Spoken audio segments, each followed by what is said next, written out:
Ауыл шетіндегі бір үйде екі әйел, бір еркек тұрады. Үшеуі де қартайған. Сырттай қараған адам екі әйелдің бірін бәйбіше, одан 5-6 жас кішісін тоқал деп ойлауы мүмкін. Себебі шалдың ас ауқатын беретінде, кір қоңын жуатында сол. Бірақ шалдың қасына ешкім жатпайды. Екі әйел бір бөлмеде, шал жалғыз өзі түкпіргі бөлмеде. Неге екені белгісіз, бұл кісіге немерелер де көп жолай бермейді. Ал жалғыз ұлы әке деп үйіліп тұрғанымен шал көп ашыла бермейді.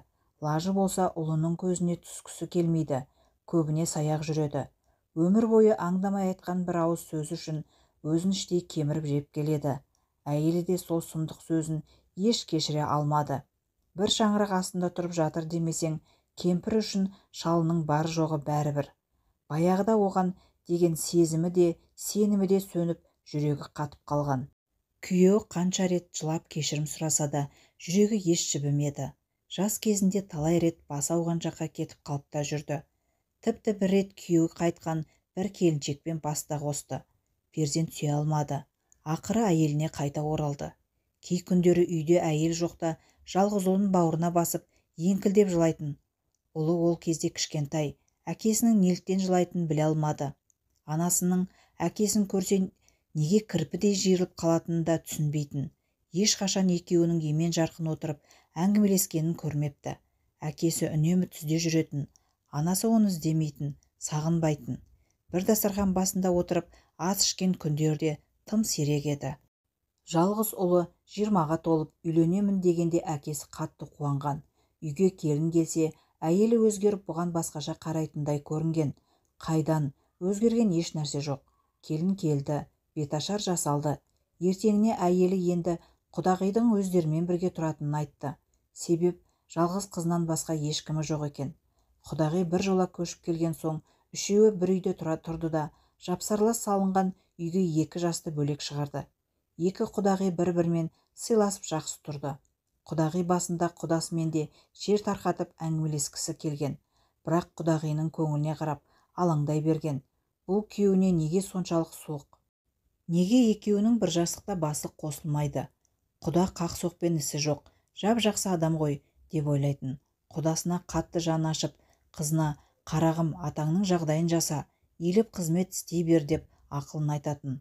Құда жас күнінде не бүлдірді екен, кешірмейтіндей қандай іс жасаған? Құдағиды осы ой мазалап, тыныштық бермейтін еді. Арада 6 ай өтті. Қызы тұңғышына аяғы ауыр еді. Бір күні мазасы болмай ерте жатып қалды. Үйде құдасы да, күйеу баласы да жоқ болатын. Екі құдағи сүт қатқан қою күрең шайды ұзақ ішті. Құдағи өзінің марқұм күйеу жайлы айтып, адамның асылы еді. Әттең, тым ерте кетті. Ол тірі болғанда ұлда туар едім ғой. Осы үйге амалымның жоғынан келген жоқпын ба? Ай бір кем дүние-ай, деп көзі жасаурап, жалын-ата күрсінді. Сосын күтпеген жерден, сіз осы құданы неге жек көресіз? Жастау кезінде көңіліңізді қатты қалдырған-ау шамасы. Дәуде болса араларыңызға әйел кіріп дей беріп еді, сөзінің аяғын жұтып қойды. Тіктеп қараса, құдағиының жүзі өрт сөндіргендей екен. Екі көзінен парлай аққан жас бетін жуып кетіпті. Бір кезде даусы қарлыға шығып, Құдай-ай, жанымды қанша жыл өртеп жүрген бір сыр бар еді. Бұл сырда менің әкем мен анам білуші еді. Ешкімге айтпай өздерімен бірге көрге әкетті. Осы берде құдаңның өзі күйіктен ішіп отырып, жылап мастықпен бір досына айтыпты. Мені тас жүрек деп кінәлапты. Тас жүрек мен бе, ол ма, бәрін бір Алла көріп тұр ғой.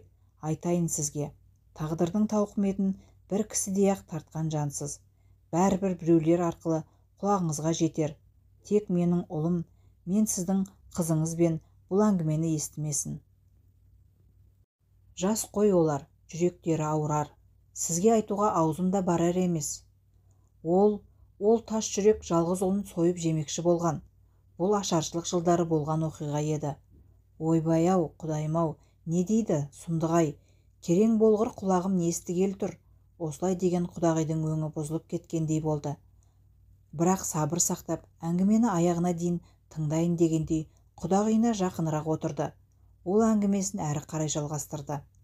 Ел басына нәубет келіп, ашаршылық жайлаған уақытта менің құлым 4-тен енді ғана асқан еді.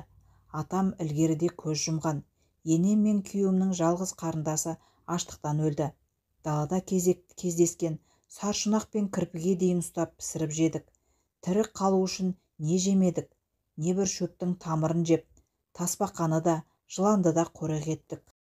Жаяу жалпы шұбырап бара жатқан жұрттың соңынан ілесіп көп жүрдік. Ұлымды біресе мен, бірде күйеуім арқалайды. Не тапсам да әуелі кішкентайымның аузына саламын.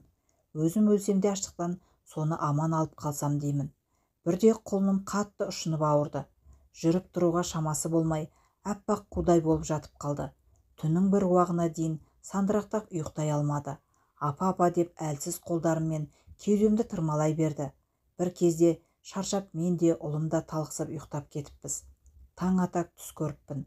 Түсіме боз айғырға мінген әкем кіріп, орныңнан жылдам тұр, баланы ұшықта, тәуір болады, кері қайтыңдар тауға қарай, мен іздеп табыңдар деді. Таң енді атып келеді екен. Ұлымды ұшықтау керек деп қайталай бердім. Әбден қалжырап қалғандікіме, санама қалай үнемі немен ұшықтау керектігі келер емес.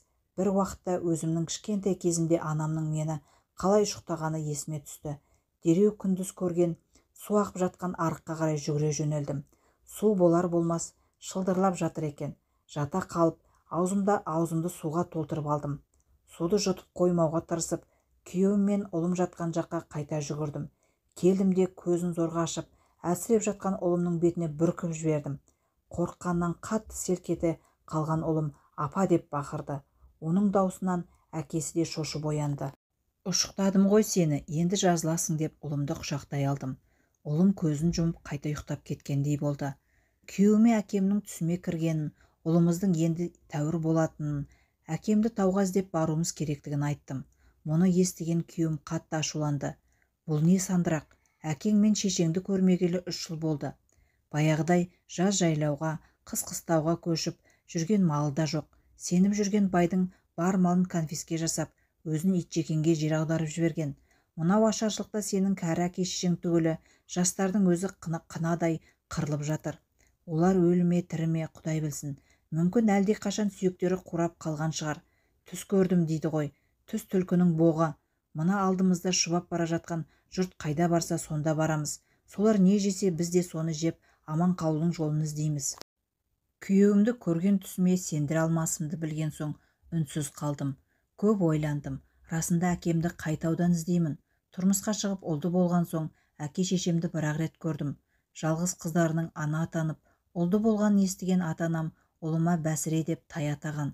Ол да бір молшылық заман еді-ау. Өзім үйімде бір сиыр, бір бие сауатынмын. Құрт қайнатып, май шайқап, дастарханымыздан ақ үзілмей отыратын берекелді отбасы едік. Табаға нан жауып, қып-қызыл болып піскен нанның бетіне сар май жағып, енеме ұстататынмын. Енем нанды әдемілеп турап, біздің алдымызға тастайтын. Шөлдей қалсақ мұздай су емес, қымыз немесе айран ішкенді жақсы көруші едік. Жолаушылап бара жатқан жандарға да ағарған құйып беретінмін. Осындай жайма-шуақ бақытты күндер көзден бал-бұл ұшты. Тып-тыныш мамыражай тіршілік кешіп жүрген ауыл адамдары біртіндеп қолындағы барынан айырыла бастады. Ақыры мынадай бейшара күйге ұшырадық. Аштықтан қынадай қырылып жатқан адамдардың жазығы не? Менің ойымда ұлымның апа нан жеймін деген әлсіз даусы бөліп жіберді. Ұлымның беті бері қараған сияқты. Қуанып кеттім. Қазір күнім, қазір дей бердім. Біздің нан жемегенімізге бір айдай уақыт болды. Иесінің өзіне зар болып қалдық. Қанша аштық қысса да әлі керек болып қалар деп, орамалының ұшына түйіп, ешкімге көрсетпей мойныма іштен асып алған бір уыс бидай бар еді. Содан титтей алып ұлымның аузына салдым. Ұлым кешегідей емес, басын көтеріп отыруға жарап қалғандай. Аузына салған бидайды сорып, жатып алып апа ауылға қайтайықшы деді. Оның бұл сөзін естіп, еріксіз жылай бердім. Бір уақытта жеуге бір нәрсе іліге ме деп кеткен күйеуім келді. Екі қолы бос, зорға теңселіп келеді. Ендігі жерде кең мынау тұла түзде біз жейтін еш нәрсе қалмағандай. Әлі барлары бар, бізден көш ілгері кетіп қалған. Бидайдан кішкене алып күйеуіме бердім. Ол жалма-жан аузына салып дәмін ала бастады. Бір уыс бидай біздің ең соңғы азығымыз еді. Қос уыс бидай мен қос уыс талқанды енеміз екеуміздің күміс сақина білезімізді беріп алған едім. Бір уыс бидай мен талқанды енем алып, Қайынсіңлімді ертіп нағашысының ауылына жағалап кетіп еді. Кейіннен олардың қайтыс болып кеткенін естідік. Бұл хабарды естігенде әбден жыладым. Дәл бүгін бір тоқтамға келе алмасақ, бізге де сол ажал жақындап қалғандай еді. Әкең тірі, іздеңдер, әйтпесе аштан өлесіңдер, дейді ішкі бір дауыс. Сол сәт ұлыма қарасам, орнынан тұруға талпынып жатыр екен. Бойы сергіп жазылып қалыпты. Алыстан мұнартып тұрған тауға қарадым. Одан басқа бұл маңда тау жоқ. Әкем сол тауда. Қалайда сол тауға жетуіміз керек. Анау таудың етегіне жетейік. Бидайымыз бар. Жолай кездескен бұйырған нәрсені талқалжау етерміз. Көрдің бе, ұшықтап едім, балаң да жазылды. Әкем түсіме бекер енген жоқ. Ол бізді аштықтан құтқарады. Біз өлмейміз, дедім күйеуіме. Бұл жолы ол маған қарсылық білдірмеді. Күн тас төбеге көтерілгенде біз ұлымызды кезек-кезек арқалап, тауды бетке алып жылжып бара жаттық. Аш адамның жүрісі қайбір өнсін. 2-3 шақырымнан кейін-ақ қалжырап қалғандаймыз. Есіл дертіміз аш өзекті жалғар, ыстық сорпа болар, бір нәрсе кездесе дейміз. Қас қылғындай көзімізге еш нәрсе түсер емес. Бір уақытта жолай бір төмпешік кездесті. Байқап қарасақ, анадай жерде, мына жерде жыланның іні бар секілді. Қолына таяғын ұстаған күйеуім төмпешікті шыр айналып шықты. Әбден ашыққандықтан кеңірдегі сорайып шығып, өңі түтігіп кеткен. Оны аяп келемін. Өзімнің де оңып тұрғаным жоқ, шамалы. Көзім ішіне кіріп, шүңірейіп, екі қолым тарамыстанып қатып қалған. Әйтеуір кеудемде жан бар. Арқамда ұлым. Күйеуімнің арқасына кішкене құры киіз, бір алаша. Біресе сорпа, біресе шай қайнатып ішетін темір тостақ. Үстіміздегі киіміміз еш шешілмейді. Су кездесегенде ғана бір шайып, тері исін кетіріп, қайта киіп аламыз. Күн ұясына батып бара жатыр еді. Әлім құрып, жерге отыра кеттім. Ұлым да арқамнан сырғып түсіп аспанға қарап, қимылсыз жата берді. Кенет дәл қарсы алдымда ақ түсті бірдеңенің ирелең ете қалғанын көрдім. Жылан екен. Жер бауырлап, төмпешікке қарай жылжып барады. Артынан жайлап ілесе бердім. Қолымды бұлғап, күйеуімді де шақырдым. Ол қалайда жыланды ініне жеткізбей, таяқпен ұрып өлтіру керек.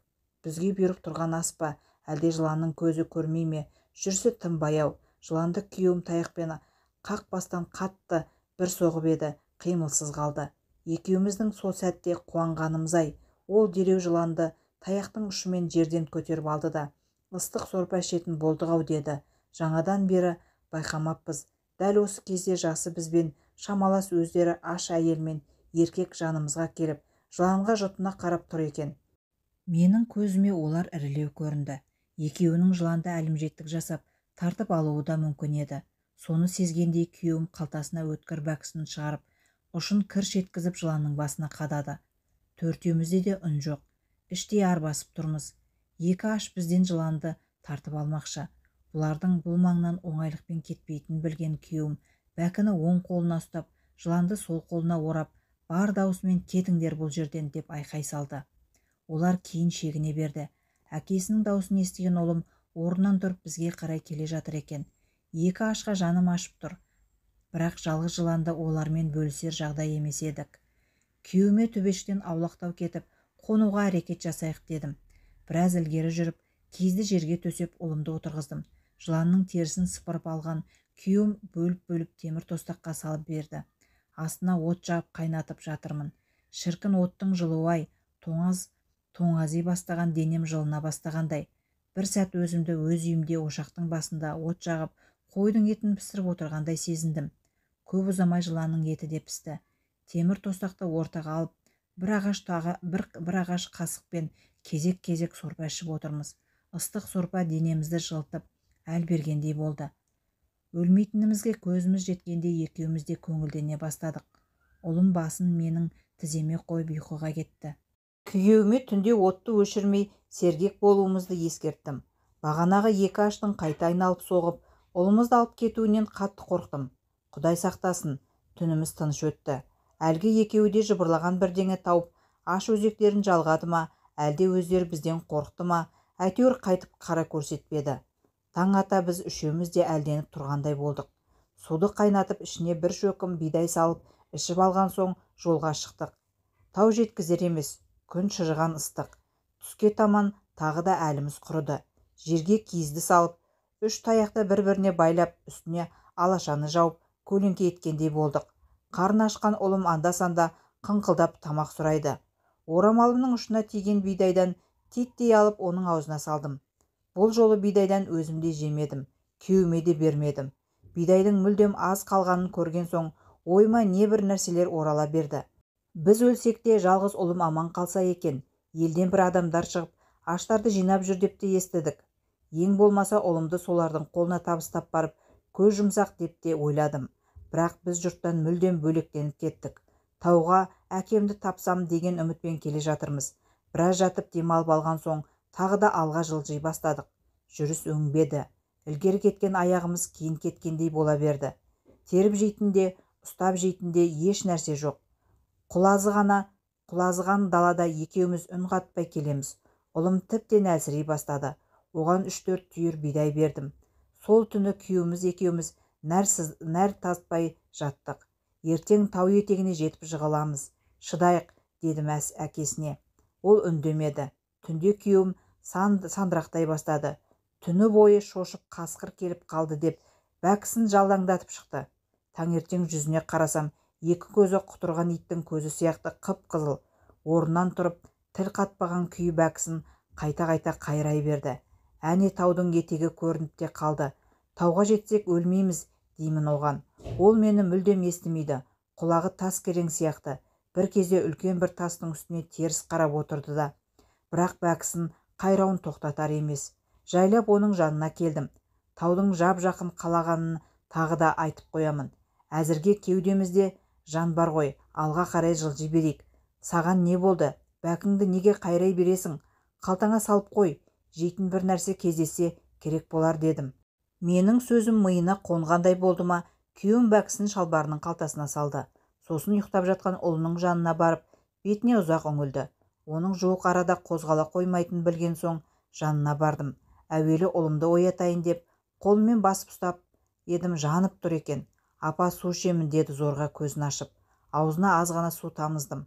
Үшеуміздің де халіміз сәт санап төмендеп бара жатқандай. Тезірек алға жылжымасақ та, дәл сол жерде жан тапсыратын сияқты сезімде болдым. Тұршы орныңнан, осы маңнан жейтін бір нәрсе табайық. Балаң да әлсіреді, өзімізде қауқар қалмай барады. Тауға жетсек аман қаламыз деп, күйеуімді орнынан тұрғызып, жақын маңнан қыбырлаған жәндік іздей бастадық. Маған бұл жолы еш нәрсе кездеспеді. Күйеуім бір саршұнақтың соңынан әбден қуып діңкелепті. Тіпті інін де қазған екен, зым-зия жоқ дейді. Ыстықтан тіліміз салақтап, ұлымыз жатқан жерге қайтып келдік. Көзіміз қарауыта бастады. Күйеуімнің жақ сүйектері шығып, екі көзі ішіне мүлдем кіріп кеткен екен. Бір кезде ол маған өңі түтігіп, ызалана қарап, тауда бізді кім күтіп тұр еді? Неге жұртпен бірге жүре бермедік? Енді осы жерде аштан өлетін болдық қой. Мына бала деп көпке ұзамай басын көтере алар емес. Үшеуміз бірдей босқа өлгенше бір амалын жасайық. Аман қалсақ тағы бола жатар. Осы бала арам өлмей тұрып, құрбандыққа шала салайын, деді. Оның соңғы сұмдық сөздерін естігенде менің жүрегім тас болып қатып қалғандай болды. Күйеуімнің аузынан шыққан суық сөзден кейін орнынан қозғала алмай тұрып қалдым. Тұла бойым түгел мұз боп қатып қалғандай. Ойбай салып бірдеңе дейін десем де үнім шықпайды. Бейне бір тілімді жұтып қойғандаймын. Сол сәттегі күйімді тілмен айтып жеткізу мүмкін емес. Бар ойым басын көтере алмай, киіз үстінде жатқан ұлыма жету болды. Орнынан тұруға 3 рет әрекет жасадым. Ақыры тұра алмаған соң оған қарай еңбектей бастадым. Қолыма тіземе кіріп жатқан тікендерді де елемедім. Көзімнен парлай аққан жас тыйылар емес. Ұлыма зорға жетіп, оны құшақтай құладым. Оның кіп-кішкентай әлсіз саусақтарын ұстағанымда одан сайын егілдім. Бір кезде әлгі тастың үстінде тас мүсіндей қатып теріс қарап отырған күйеуіме қарадым. Ол маған әлі райынан қайтпағандай көрінді. Тұла бойымды қорқыныш биледі. Көз алдыма қайта-қайта қайратылған өткір бәкі келе берді. Сол кезде қуаттың қайдан келгенін білмеймін. Орнынан ұшып тұрдым да ұлымды арқама салып, тауға қарай қаша жөнелдім. Артыма қарай-қарай қашып келем. Ол орнынан әлі қозғалар емес.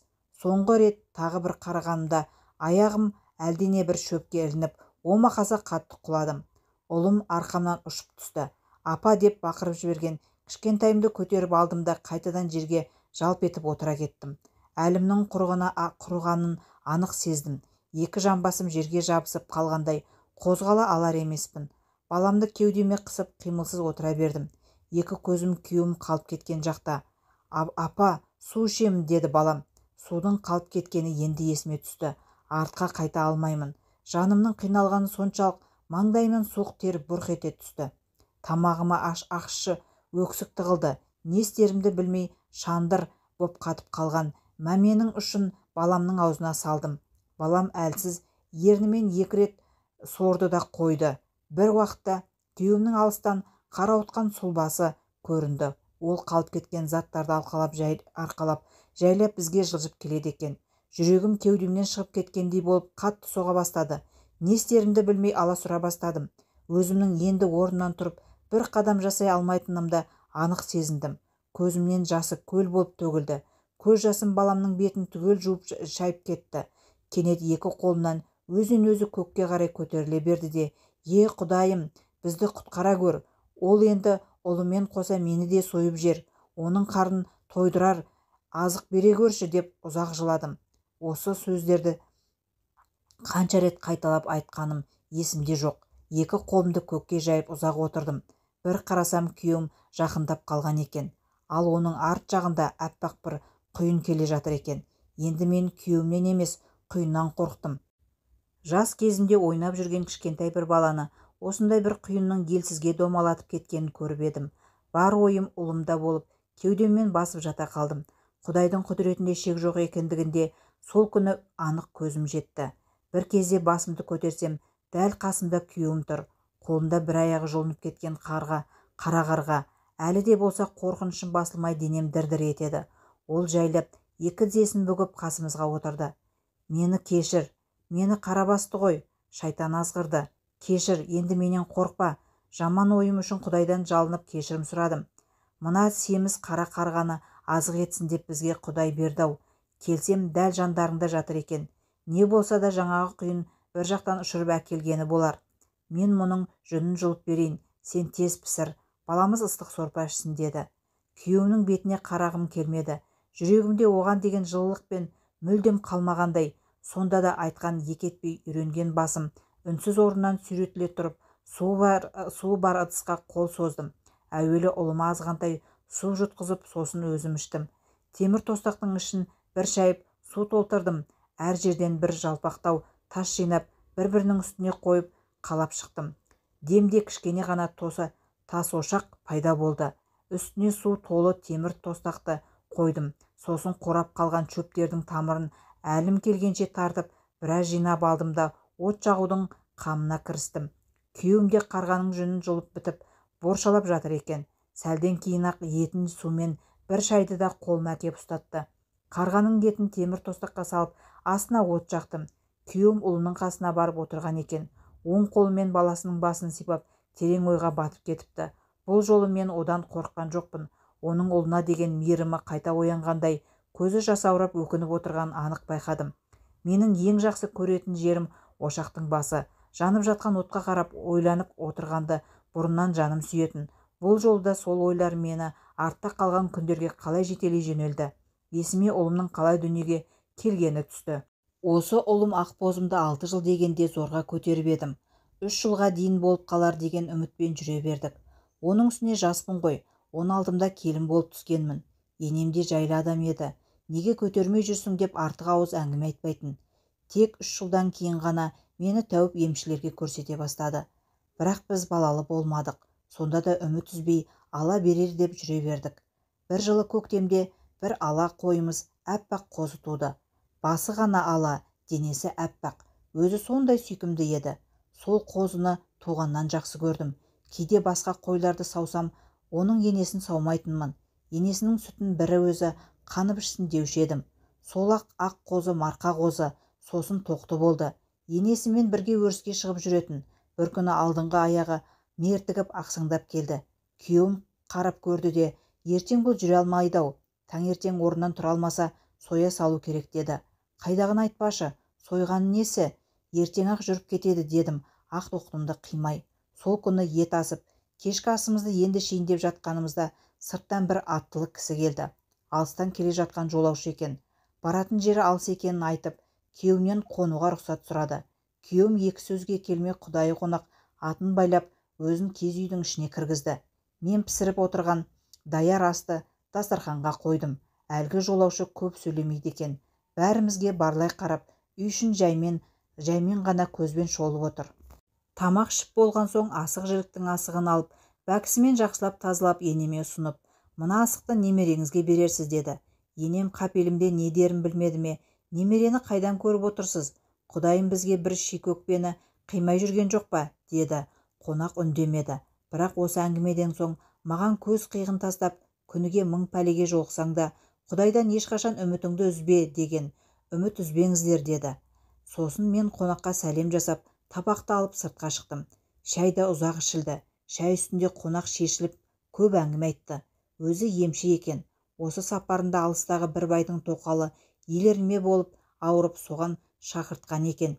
Талай рет түнде жортып жүрсе де, бүгін аяғы тартпай қонақтың үй іздеген келген бет екен. Оның емші екенін білген соң, енем ұлым мен келінді қарап бер деп жабыса кетті. Шәй ішіліп болған соң, емші күйеуіме де маған да суықтың қатты өткенін, өзінің емдей алатынын айтты. Күйеуіме қоржыннан бір шөпті беріп, күніге 2 реттен қайнатып ішу керектігін айтты. Содан соң енеме қарап, үйіңізде басы ала ақ тоқты бар ма? Бүгін оң аяғын інге түсіп, сәл мертігіп қалыпты. Сосын таңертең ерте сойдырып, келініңізді ыстықтай терісіне саласыз. Ыстық сорпасымен 3 күн әбден терлетесіз. Желденіп қалып, қолын мұздай суға салып жүрмесін. Ем зая кетеді. Құдай берем десе, демде, немереңізді қолға ұстайтын күндерде келеді. Менің аузым ашылып қалыпты. Мына кісі үйде басы ала ақ тоқтының барын қайдан біліп қойды деймін, деп таң қалып, сөйтсем әлгі емшінің көріп келдігі де бар екен ғой. Бағанадан бері ақ тоқтыны сойдыруға қимай отыр едім. Соның терісіне түскен соң, Құдай берсе нәрестелі болады дегенді естіп, іштей қуанып отырмын. Дәл бүгін ақ тоқтының мертігуінде, үйге емшінің келуінде бір тылсым сыр жатқандай көрінді. Қонағымыз айран ішті де, күн шықпай жолға шығып кетті. Таңғы асымызда іші салып, күйеуім ақ тоқтыны сойып, терісін сыпырды. Өзім қозы кезінен жақсы көретін ақ тоқтымды қимай бір жылап алдым. Енем мені ыстық терге салып, терлетіп, емшінің айтқанның барлығын істеді. Күйеуім шөп дәріні үзбей іше бастады. 1 айдан кейін аяғым ауырлап, 9 айдан кейін дүниеге ұлым келді. Ұлымның есімін енем ақ қозы деп өзі қойды. Қуанышымызда шек болған жоқ. Өстіп ұзақ күттіріп өмірге келген ұлын мынау аштыққа шыдамай құрбан етпекші болды-ау. Ойым осы жерге жеткенде денем тағы да түршіп кеткендей болды. Күйеуім мен ұлым жатқан жаққа жалт қарадым. Олар қоштасып жатып, қалғып кеткенде екен. Оймен отырып, тас ошаққа шөптің тамырын әр жерден жинап алған ағаштарды сала беріппін. Қарғаның еті мылжа-мылжасы шығып езіліп кетіпті. Дереу темір тостақты оттан алып, үшеуміздің ортамызға қойдым. Кезек-кезек сорпа ішіп, етін жеп сәл болса да әлденіп алғандай болдық. Аш өзекке ыстық тамақ түскен соң маужырап ұйқымыз келе бастады. Іші бос қалған темір тостақты жерге төңкере салдым да ұлымды құшақтап жата қалдым. Сәлден соң күйеуім ұлының арғы жағына жайғасты. Көп өтпей-ақ қатты жел тұра бастады.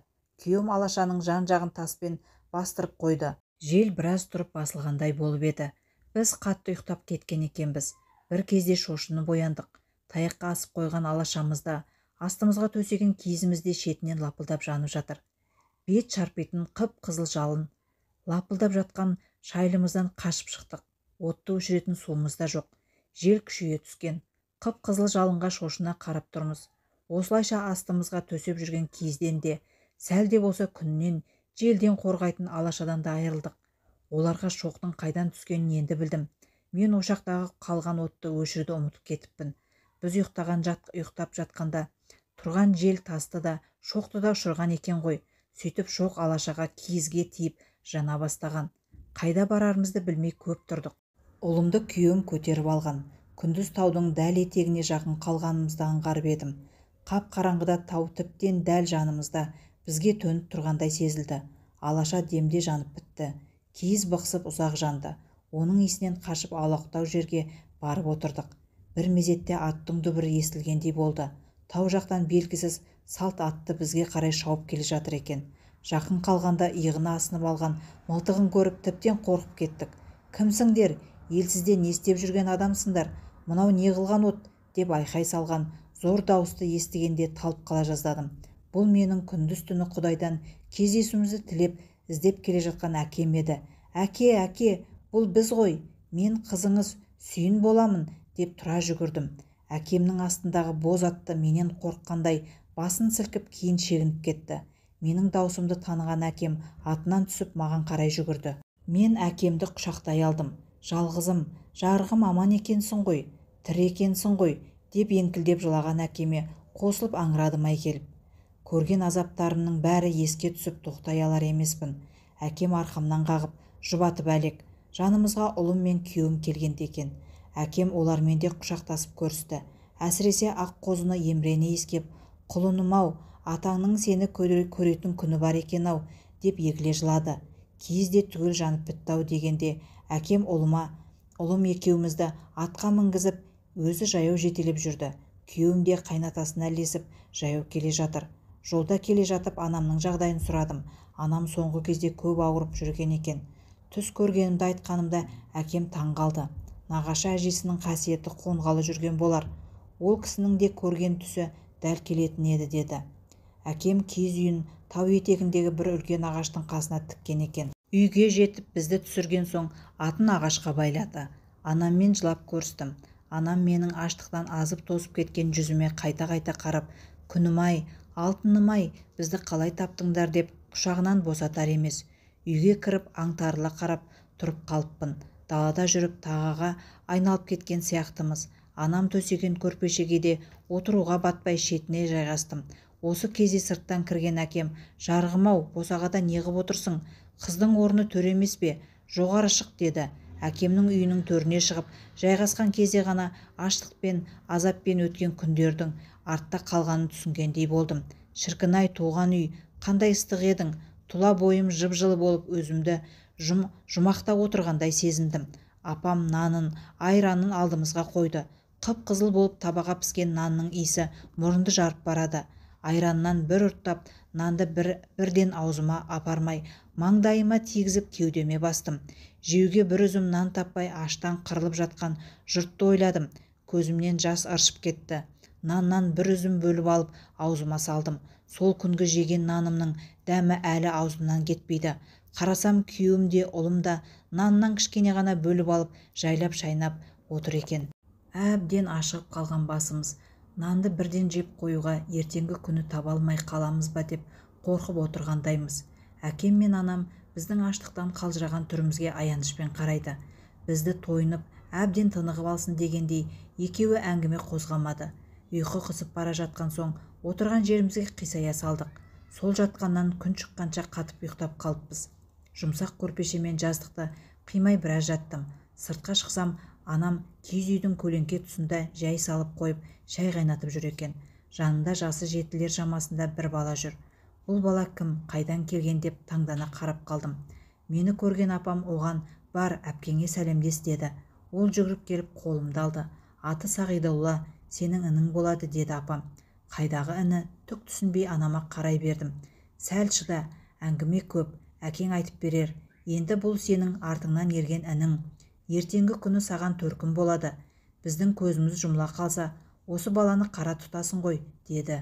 Сәлден кейін жуынып шайынып бәріміз дастархан басына жайғастық. Сүт қатқан шайды ішіп отырып, маңдайымнан шып-шып тер шыға бастады. Әкем шай үстінде өзінің бұл жаққа қалай келгенін айтып берді. Әкем бір байдың жылқышысы еді. Ақысын алған тайларын ел іші аласапыран болып жатқан кезде мұның арты не боп кетер деп тауда тұратын нағашы атамның 10 шақты жылқысына қосқан екен. Конфиске басталып байдың жылқысын түгел етке өткізуге алып кеткен. Алып қойған соң әкем бір түнде тауға көшіп кетіпті. Бірақ қайын жұртының қасында қалуға намыстанып 10 шақты тайын алып дәл осы таудың етегіне көшіп келген екен. Жастайынан жылқы малының жайын бөліп өскен, әрі мергендігі де бар. Тауда көп қиналып қоймапты. Ел ішінен сырттай хабар алып тұрдым. Ауылда қалып аштыққа ұшыраған туыстарым мен сендерді ойлап ұйқы көрмеген күнім көп болды. Сосын шыдай алмай бір хабарын білейін деп семіз құнанымды сойып етін кептіріп қапқа салып жолға шыққанмын. Бірақ мен туыстарымды таба алмадым. Тамақ іздеп жан-жаққа шұбырып кеткен екен. Сендердің ауылдарыңа да бардым. Жолай тағы 2 ауылға соқтым. Бір ауылдан мынау ініңді таптым. Сол ауылда көргенімді есімде алсам, әлі күнге дейін төбе құйғам шымырлайды. Ет жақындарымнан ешкімді таппаған соң, етімді аш отырған отбасы кездесе берейін деген оймен бір ауылға бұрылдым. Алдымнан тырдай жалаңаш осы Сағидолла жүгіріп шықты. Іші қабысып, қабырғалар шығып кеткен. Өзі зорға сөйлейді. Аштықтан бұратылған оған әуелі нан мен сусын беріп жан шақырттым. Қайда бара жатқанын сұрап едім. Сүйек жинауға деді. Сөйтсем бұлар қолдағы бәрін жеп бітірген соң сүйек жинап келіп қайнатып соның сорпасын ішіп жүр екен. Әкесі соңғы рет аш өзектерін жалғайтын бір нәрсе тауып келем деп шығып кетіп, содан оралмапты. Үйінде анасы, 2 кішкентай інісі мен қарындасы қалған екен. Олардың кешеден бері қимылсыз жатқанын айтып, бала мылтығыңыз бар екен ғой, ит атып беріңізші, олар тамақ ішсе орнынан тұрады деп жылап жіберді. Байғұс бала анасы мен бауырларын тірі деп ойлаған ғой. Менде де басында үміт болды, аштықтан әлсіреп жатқан болар. Аузына су тамызсам аман алып қалармын деген оймен балаға кәне үйіңе баста дедім. Ол мені жертөле үйіне бастап келді. Үйдің ішіне кіргеннен қолқаны сасық иіс қапты. Әр жерде жұлым-жұлымы шығып борсып кеткен малдың, әлде иттің терісі. Бір бұрыштағы қазанда қайта-қайта қайнатылып, әппақ болып кеткен сақырлаған сүйектер. Ең қорқынышты анасы мен 2 баланың ісініп кеткен өлі денелері еді. Олардың өліп қалғанын көрген соң-ақ ең әуелі 2 кішкентай дененің аналарының орамалын орап далаға алып шықтым. Әйелдің де денесін көтеріп шығып, мәйіттердің жүзін жасыратын жер іздей бастадым.